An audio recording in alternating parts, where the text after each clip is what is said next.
آج کل بہت سی ایسی فلمیں بنائی جا رہی ہیں جو کہ اسلامی تاریخ سے متعلق یا انبیاء کرام علیہم السلام کے حوالے سے نبیوں کی زندگی پر مشتمل فلمیں یا بعض صحابہ کرام کے حوالے سے جو فلمیں بنائی جاتی ہیں ان کا دیکھنا کیسا ہے۔ تو اس سلسلے میں گزارش یہ ہے کہ سب سے پہلے اگر دیکھا جائے کہ فلم یا کوئی بھی ڈاکومنٹری ویڈیو دیکھنے کا مقصد ہوتا ہے اس سے کوئی سبق سیکھنا، اس کے بارے میں کوئی معلومات حاصل کرنا اور اپنی اصلاح کرنا۔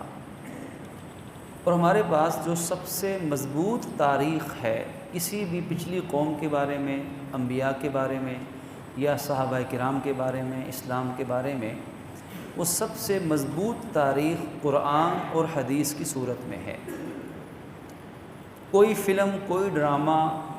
اس کا نام ہی ڈرامہ ہے، اس میں 100% سچائی کا پایا جانا کوئی ضروری نہیں ہے۔ بے شمار باتیں اس میں اپنی طرف سے شامل کی جاتی ہیں تاکہ لوگ اس کی طرف متوجہ ہوں، لوگوں میں دلچسپی پیدا ہو اور لوگ اس چیز کو دیکھیں۔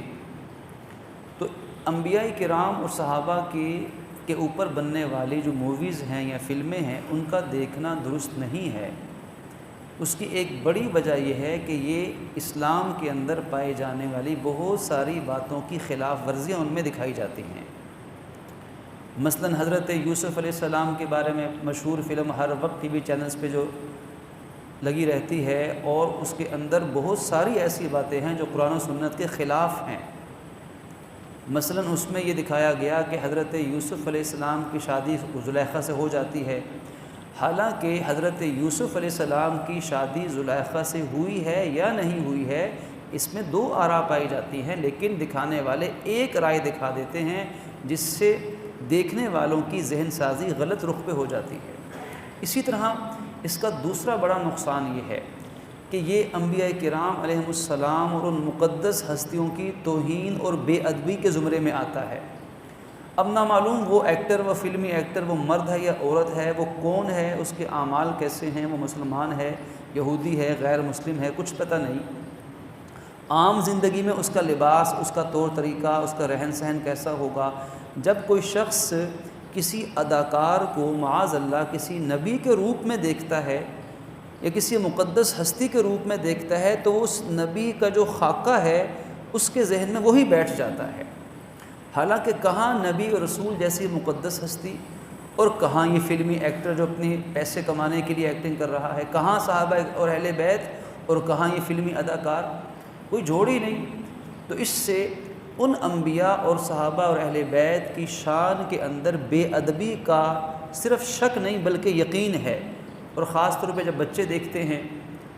جب نوعمر یا کچے ذہن کے لوگ دیکھتے ہیں تو وہ تو یقیناً ان کے اپنے دماغوں میں ان ہستیوں کے بارے میں وہی ایک امیج اور وہی ایک تاثر قائم کر لیتے ہیں جس کی جو کئی لحاظ سے نقصان دہ ہے۔ تیسرا اس کا ایک بہت بڑا نقصان یہ ہے کہ پھر مسلمان قرآن و حدیث کی طرف رجوع کرنے کے بجائے وہ توجہ کریں گے فلم و ڈراموں کی طرف۔ جیسے ایک صاحب کے الفاظ تھے، اب آپ اس لفظ کے پر ذرا غور فرمائیے کہ کتنا خطرناک جملہ ہے، اگر ایسے ہونے لگ جائے تو ہمارا کیا بنے گا۔ اس نے کہا کہ میں نے سورہ یوسف قرآن سے کئی دفعہ پڑھی، مجھے حضرت یوسف علیہ السلام کا قصہ سمجھ نہیں آیا، ایک دفعہ فلم دیکھی سمجھ آ گیا۔ اب آپ اندازہ لگائیے اس جملے کا کہ اگر دین کا علم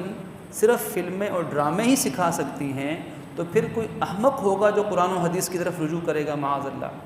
تو اس کا بہت بڑا ایک نقصان ہے، وہ یہ کہ پھر لوگ قرآن و حدیث سے دور ہوں گے، فلم ڈراموں کی طرف متوجہ ہو جائیں گے، اور ہوگا کیا، پھر ایک دو نسلوں کے بعد کسی نے قرآن نہیں کھولنا، ہر ایک نے قرآن، حدیث، حضور کی سیرت پڑھنے کے لیے کوئی نہ کوئی فلم اور ڈرامہ دیکھنا شروع کر دینا ہے۔ اور پھر ان فلم و ڈراموں میں جو ہولڈ ہے، جو یہ بنانے والے ہیں، جو چلانے والے ہیں، جو پروڈکشن کرنے والے ہیں، یہ کوئی سچے پکے مسلمان تھوڑی ہوتے ہیں، یا وہ قرآن و حدیث یا جید علماء کرام کی نگرانی میں بیٹھ کے یہ تیار کرتے ہوں گے۔ وہ تو سنی سنائی تاریخی روایات کو لیتے ہیں یہودی لابی جو آج پوری دنیا میں اینٹی اسلام طاقتیں جو مسلمانوں کے اندر اسلام کے بارے میں شبہات پیدا کرتی ہیں، غلط نظریات پیدا کرتی ہیں، ان کے لیے سب سے آسان ترین راستہ فلموں، ڈراموں اور میڈیا کے ذریعے سے اسلام کے بارے میں غلط فہمی پیدا کرنا ہے، کیونکہ جب لوگ اس لائن پہ چل پڑیں گے تو پھر ان کے لیے وہ ہر الا بلا جو اس میں ڈال دیں گے، لوگ قرآن و حدیث کی طرح آمنا وسلمنا اس پر ایمان لائیں گے اور یقین کر لیں گے۔ اس لیے اس طرح کی بہت سی وجوہات کی بنا پر یہ علماء کا فتویٰ ہے کہ انبیاء علیہ السلام کی مقدس ہستیوں پر یا صحابہ کرام پر یا ان حضرات پر بننے والی فلموں کو نہ بنانا جائز ہے، نہ دیکھنا جائز ہے۔ اس سے خود بھی بچنا ہے، اپنی اولادوں کو بھی بچانا ہے، اس کا الٹرنیٹ دینا چاہیے۔ ہاں، دینی مسائل، دینی احکامات کو آسان انداز میں بتایا جائے، قرآن و حدیث کے واقعات کو آسان سلیس طریقے سے دکھایا جائے، اور اس طریقے سے کہ لوگوں کی توجہ، بچوں کی توجہ اس طرف ہو، یہ بھی ٹھیک ہے، یہ بھی ضروری ہے۔